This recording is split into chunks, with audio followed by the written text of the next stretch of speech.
Donc Maruko-chan, donc c'est un manga écrit et dessiné par Momoko Sakura. Et ça a commencé, alors si je dis pas de bêtises, ça a commencé en août 1986 dans le magazine Ribbon de la Shueisha. Et alors, de ce que je vois noter, c'est terminé en octobre 2022 pour un total de 18 tomes. Parce qu'il faut savoir, c'est que Chibi Maruko-chan, on va suivre le quotidien de la petite Maruko qu'on voit ici en couverture, qui dit qu'elle veut une glace, s'il vous plaît. Et en fait, c'est du dessin de presse. Voilà, je gère sans être méchant, sans être voilà, c'est péjoratif. En fait, on va suivre toute la jeunesse, toute la vie de ce petit personnage au gré du temps, genre de 30 ans ou 40 ans d'existence,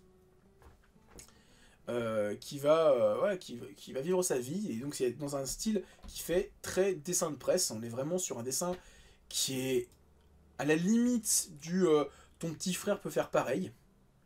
Mais il faut savoir que Chibi Maruko-chan, c'est une série qui est très importante dans la culture japonaise, parce que ça a beau n'avoir que 18 tomes, c'est tout de même plus de 1300 épisodes au Japon. C'est une des séries animées les plus longues au monde, enfin, monde au Japon.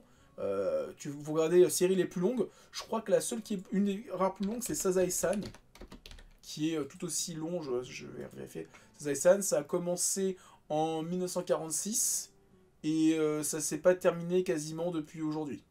Donc il y a plus de 2500 épisodes. C'est vraiment la série la plus longue et je crois qu'elle est juste derrière Maruko-chan.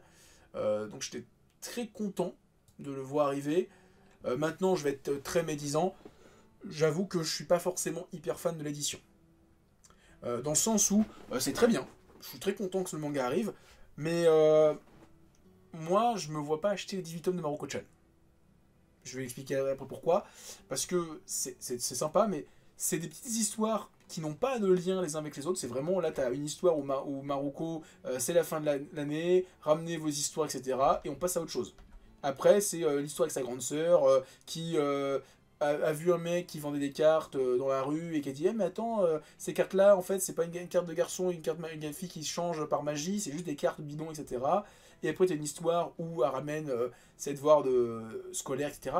Etc., etc. Avec une gamine qui fait que des conneries, qui a des faciès assez marrants. J'aime bien cette tête avec ses petits traits là qui barre son œil en mode j'en peux plus. Le passage où elle doit faire ses devoirs et qu'elle se rend compte que, genre, oh merde, demain c'est la rentrée, j'ai même pas encore commencé mes devoirs, et elle est en mode qu'est-ce que je vais faire? Et tout le monde dit putain, mais t'es trop bête, Maruko. C'est très drôle. Mais est-ce que j'ai envie d'avoir les 18 tomes de Maruko-chan chez moi? C'est autre chose.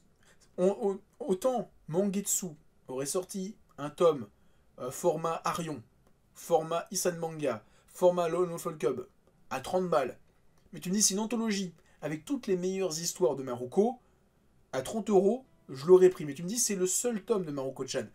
Là, je me dis, je vais me taper 18 tomes de Maruko-chan. Je suis pas forcément le plus emballé du monde à m'acheter les 18 tomes. Le tome 1, peut-être le tome 2. Après, le reste, soit j'attendrai plus tard, soit si ça sort en numérique, je les prendrai en numérique, mais j'ai pas forcément envie ni besoin d'avoir les 18 tomes à la maison. C'est surtout ça en fait le problème. C'est que je me dis, je suis content d'avoir les tomes. Ouais, je reste convaincu que l'anthologie. On est d'accord, hein. Moi je pense aussi qu'une anthologie c'était suffisant, hein. Toi, Lupin, je suis très content d'avoir l'anthologie, j'aurais aimé en avoir plus. Mais tu vois, même les Golgo 13, j'ai l'anthologie, c'est un manga qui fait 100 tomes, mais en fait, Golgo 13, j'aimerais les avoir tous à la maison, enfin les avoir, les posséder, pour lire toutes les histoires de Golgo 13, mais j'ai aussi peur de me dire, est-ce qu'on va pas avoir des histoires qui vont être un peu redondantes? Là, j'ai l'anthologie, j'ai les deux Golgo 13, j'ai 2 fois 13 histoires, les meilleures histoires de l'auteur, les meilleures histoires vues par les lecteurs. Pour moi, j'ai vu l'essentiel de Golgo 13. Le reste, c'est du bonus. Maruko-chan, pour moi, ça aurait dû être. Enfin, j'aurais été l'éditeur, j'aurais essayé de faire pareil. Après, le truc, c'est que je pense que vu que le titre est terminé depuis très peu de temps au Japon, est-ce qu'il y a eu un. Est-ce qu'il y a un tel objet qui existe au Japon? Je ne me suis pas du tout renseigné s'il y a un Maruko-chan anthologie avec les meilleures histoires. Je ne sais pas. Moi, en tout cas, j'aurais peut-être préféré une anthologie. Quitte à payer plus cher, hein. Moi, vraiment, ils m'ont sorti une anthologie au prix d'un Lone Wolf Cub. Alors, On pourrait dire, ah, quand même, le dessin est un peu moche. Ouais, mais je me dis, ça sera les meilleures histoires. Il y aura que ça. Si tu veux découvrir Maruko-chan, c'est que ça. Avec en plus des notes du traducteur ou d'un. Je suis sûr qu'il y a un expert ou deux en journaliste qui connaissent à fond Maruko-chan. Il y a sûrement un mec. Là, j'avoue que ça sort un peu. En plus, ça sort un peu de nulle part parce que c'est pas forcément là où je les attends, Mangetsu. C'est pas dans le shoujo nostalgie. Et en plus, très nostalgique parce que là, on est vraiment sur du vieux shoujo. Même si c'est pas si vieux que ça. Moi, je l'aurais plutôt vu chez un Nakata ou limite un Aban qui commence à s'y mettre. Là, ça sort un peu de nulle part. Lupin, ils peuvent sortir un volume 2. Je sais qu'il y a un volume 2 qui est sorti au Japon, j'aimerais bien qu'ils sortent. Marocco, ils auraient pu faire pareil, sortir une anthologie. Je vois pas ce qui est marqué en dessous. Volume 2, 6 succès du premier. Voilà. Mais voilà, mais je veux dire, 18 tomes. Surtout que.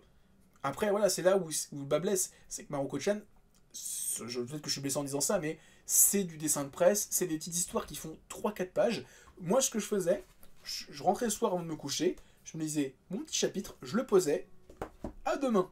Parce que il n'y a pas de raison de binge watch la série, c'est vraiment des petites anecdotes qui s'enchaînent. Et alors là où c'est un peu bizarre, je pense que c'est pas le Mangetsu qui a fait ça, mais c'est l'édition japonaise, c'est qu'en fait on a une moitié de tome où c'est Maruko-chan, où vraiment tu suis la petite histoire de Maruko, des histoires de 3-4 pages par 3-4 pages, et à la moitié, on a une sorte de compilation d'histoires, mais d'anecdotes de l'autrice, on suit même pas forcément Maruko, c'est genre mes enseignants à l'école, et j'ai dit mais je vois pas le rapport en fait avec Maruko-chan, et j'ai l'impression d'avoir une sorte de moitié de tome, où c'est pas ce que je voulais en plus.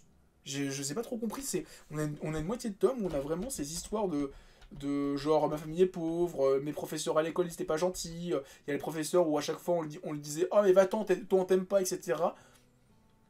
La deuxième moitié, je l'ai pas aimé.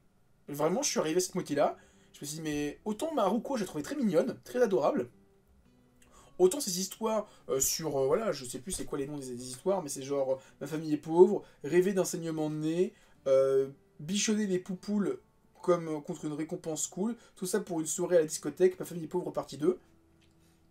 C'est des trucs que j'ai pas réussi à les lire jusqu'au bout, hein. Je lisais, je dis mais je vois pas le rapport avec Maruko-chan, c'est quoi le délire. Il n'y a pas d'explication, mis à part que ça vient d'un autre magazine, du magazine Ribbon, mais j'ai pas trop compris le rapport. C'est étrange. Voilà, j'ai pas trop compris. Après, Maruko-chan, maintenant, pour revenir, pour ceux qui ne connaissent pas, après avoir bitché pendant 7 minutes, c'est comme une œuvre qui est importante dans le paysage culturel japonais. C'est une œuvre qui marque une génération, où je vous dis, depuis 1990, il y a un épisode toutes les semaines, ça fait genre 1500 épisodes, le truc, ça s'arrêtera jamais. Parce que c'est juste des histoires mignonnes d'une gamine qui fait des conneries. C'est une Tom Tom et Nana, hein, j'avais mis des photos. Moi, quand j'ai pensé à Tom Tom et Nana ou Max et Lily, c'est vraiment, en termes de dessin, à peu de choses près du même niveau, et en termes d'histoire, les mêmes conneries. Hein. Tom Tom et Nana qui font n'importe quoi chez leurs parents, ou Max et Lily qui ont, eux, plus un côté où on t'apprend une petite chose, on va te dire que faut pas insulter les grands-parents, faut pas manger des bonbons le soir, faut se brosser les dents. Il y a toujours une petite morale, Max et Lily. Là où Maruko-chan, il n'y a pas forcément de morale, même si, genre, Maruko qui fait pas ses devoirs pendant toutes les vacances et qui se dit ah, en panique le dernier jour, comment je vais faire. Tu te dis, bah peut-être que si tu faisais tes devoirs au fur et à mesure de tes vacances, t'aurais pas ce problème-là. Donc là, on est plus à ce niveau-là. Et voilà, en tout cas, c'est sympathique. Je pense que je prendrai le tome 2, juste pour en avoir deux à la maison, mais je me vois difficilement en acheter plus. Voilà, pas en physique en tout cas. En numérique, si tout était sorti en numérique, je les prendrais au fur et à mesure en numérique, il n'y a pas de souci. Mais j'avoue que acheter 18 tomes d'un dessin, sans être méchant, hein, je vais pas juger un manga sur le dessin, que sur le dessin, mais là on est vraiment sur des dessins de presse, de presse. C'est voilà, c'est très très, on va dire, minimaliste hein, comme dessin. C'est limite des Monsieur Bâton, hein, mais alors voilà, genre tu vois les dessins des fois, c'est limite si elle déborde pas, c'est limite s'il y a le dessin qui déborde pas sur la page d'à côté, quoi, sur la feuille d'à côté. Maruko doit beaucoup jouer sur la nostalgie. Non mais pour moi c'est comme Sazae-san, c'est comme Doraemon. Toi c'est les trucs où Doraemon, je sais que c'est sorti en France. Moi, si Doraemon ça doit sortir un jour chez nous en France, sortez une anthologie. Sortez les meilleures histoires de Doraemon, c'est tout. Personne n'a envie de s'acheter les 70 tomes de Doraemon. Voilà, faut être honnête, hein, Doraemon c'est bien, mais moi j'ai pas envie d'avoir les 200 tomes de Doraemon. Doraemon c'est combien de tomes au Japon c'est 45 tomes, je suis un peu méchant, 45 tomes.